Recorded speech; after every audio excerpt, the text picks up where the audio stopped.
Can you believe it? It has been 3 years since Overwatch came out. Boy, does time go by so quickly.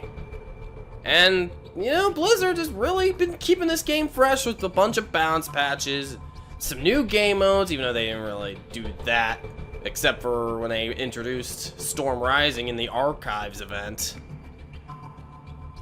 But in all seriousness, and all the bunch of skins that they haven't released over the years, which keeps the fresh content and the fresh feeling going.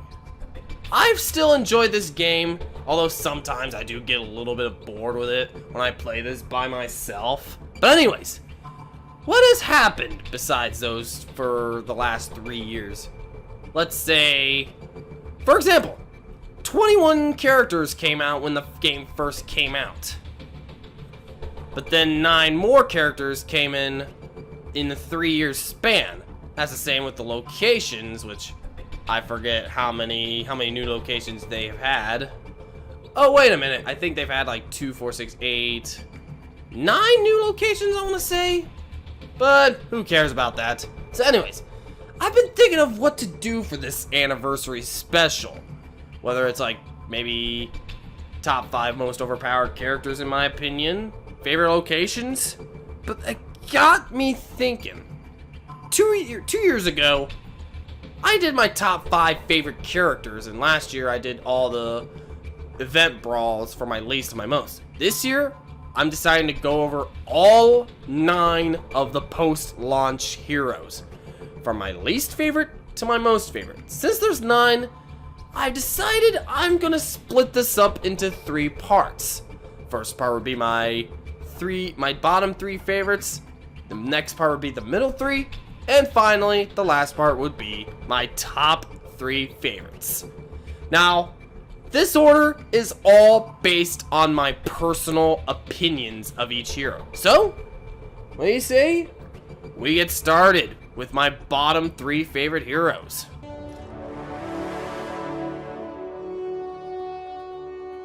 Coming in at the bottom of my list, number 9 is Doomfist. Doomfist! One of the big leaders of Talon who was broken out of prison.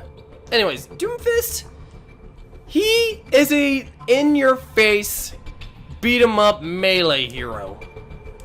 And honestly, he's not bad, but I do find him to be hard to use. In fact, I consider him to be the hardest character to play as in the game.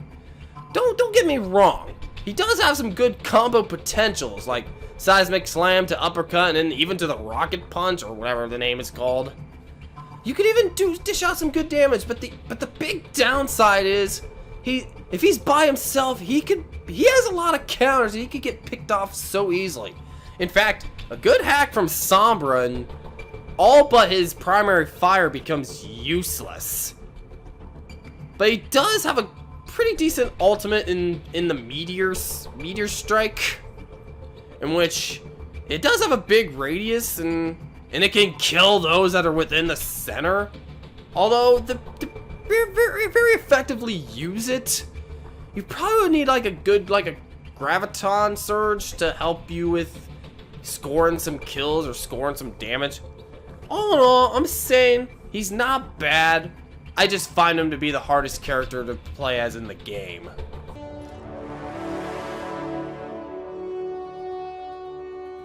Coming in at number 8 is Ana. Ana! She is a support sniper. In fact, she can heal her opponents from pretty far away, which is actually pretty good. I would prefer sniper mode rather than hip fire mode, because it's kind of more of a hit scan type rather than when you're firing from the hip, which is not really the hit scan. But honestly, she has like a bionic grenade, like she could use that to heal her allies, which can help boost the healing, or she could use it on her enemies, just like with the sniper rifle, of course, which slowly chips them away. But the bionic grenade not only does damage to them, but for a little bit of period of time, they're not able to heal, which is pretty good. And with the sleep dart, Oh boy, I do not want to think about that right now. She can like put your opponents to sleep, and then she can like maybe shoot them and then throw a bionic grenade immediately for some good damage.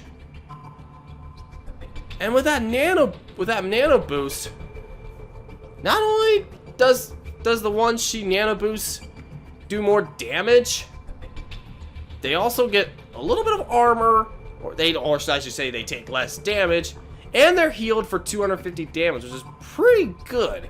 Like, she got the good buffs. Honestly, reason why I have her in like in the bottom 3, I'm not saying she's bad. She's pretty decent, but just like with Doomfist, she is very, very hard to use and master due to the kit that she has. Like I said, experiment. You could put her into some good use.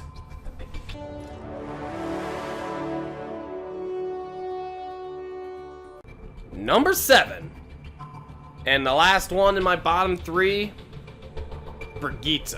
Brigitte.